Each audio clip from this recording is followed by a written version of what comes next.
satu-satunya cara agar kita bisa produktif dan aman dari COVID-19 ini adalah hidup berdampingan dengan COVID-19.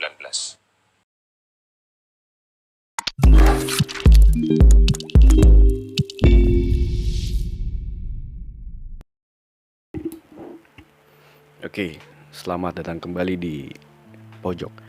Dan gue rasa di antara kalian udah ada yang lihat pengumuman resminya ya.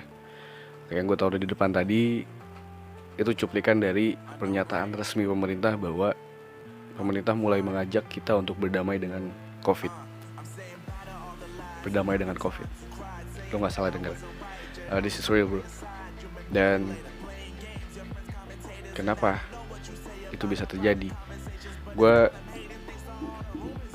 juga ngeliat di podcastnya Panji ya, kalian bisa denger di Spotify, bahwa gue rasa memang pemerintah itu kemampuannya memang sudah sampai segitu, sehingga di tengah ketidakpastian ini, yang ekonomi kita juga udah mulai kacau banget kan. Mau sampai kapan kita nunggu lagi? Mau sampai kapan kita stay terus ekonomi mulai hancur? Bahkan mungkin lo ngerasain juga kerjaan udah mulai gak ada, mungkin ya kontrak selesai kontraknya, bahkan mungkin ada di rumah kan PHK, yang usaha mungkin omsetnya udah mulai berantakan. Kita mau sampai kapan kayak gini terus gitu kan? Yang akhirnya ya udah, pemerintah bilang kita harus mulai terbiasa dengan kebiasaan baru. Kita harus mulai terbiasa dengan new normal. Kita tetap beraktivitas, tetap produktif ya. Kalau misalnya kalian memaknai aktivitas itu adalah kalian bisa keluar nongkrong hahi segala macem, gue rasa itu cukup bodoh. Dan yang dimaksud, yang gue tangkap juga adalah ya udah, kita kembali produktif seperti biasa, yang usaha kembali ke usahanya, yang bekerja kembali ke pekerjaannya, yang berkarya kembali ke karyanya, tapi dengan sebuah normal yang baru.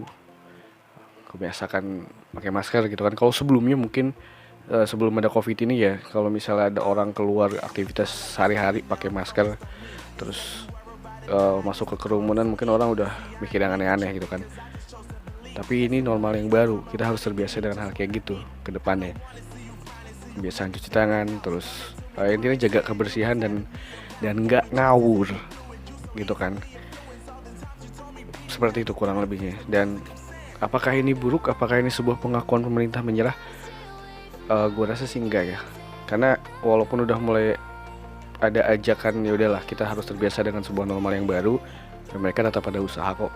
Cuman memang kita juga harus akuin, kita nggak bisa, atau pemerintah mungkin nggak bisa semaksimal itu, mungkin udah maksimal gitu, cuman nggak bisa seperti yang kita expect, nggak bisa seperti yang kita harapkan, karena Indonesia ini luas banget gitu kan, orangnya banyak banget, dan mungkin Indonesia juga belum pernah ngalamin hal kayak gini gitu kan. Beda sama Singapura misalnya, yang ruang lingkupnya lebih kecil, dan mereka pernah kena endemik yang mungkin dulu udah sering ya, berita-berita flu babi lah, flu burung apa segala macam, SARS.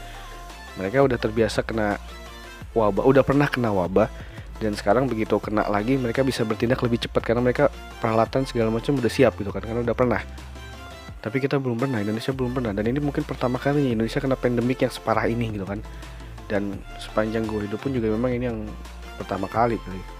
Dan mungkin bagi kalian yang angkatan tahun 80-an, mungkin 90-an, atau mungkin mundur lagi tahun 70, kita juga gak pernah ngalamin, Indonesia gak pernah ngalamin pandemik separah ini.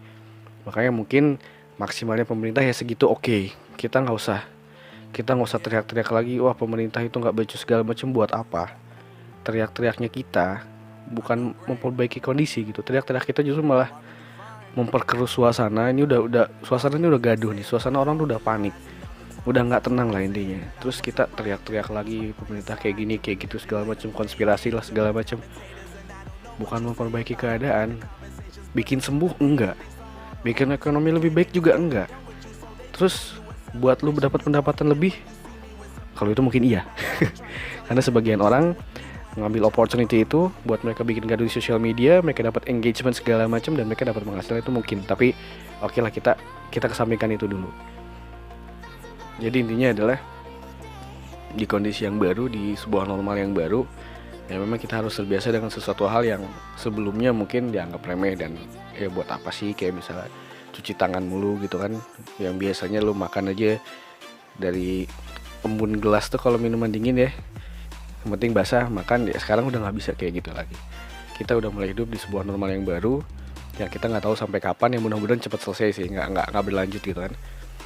Dan oke lah, ini adalah sebuah normal yang baru gitu kan, kita harus adaptasi, membiasakan diri, dan nggak perlu teriak-teriak lagi lah. Kadang kita nggak nyaman juga kan kalau melihat sosial media isinya orang teriak-teriak, protes pemerintah segala macem.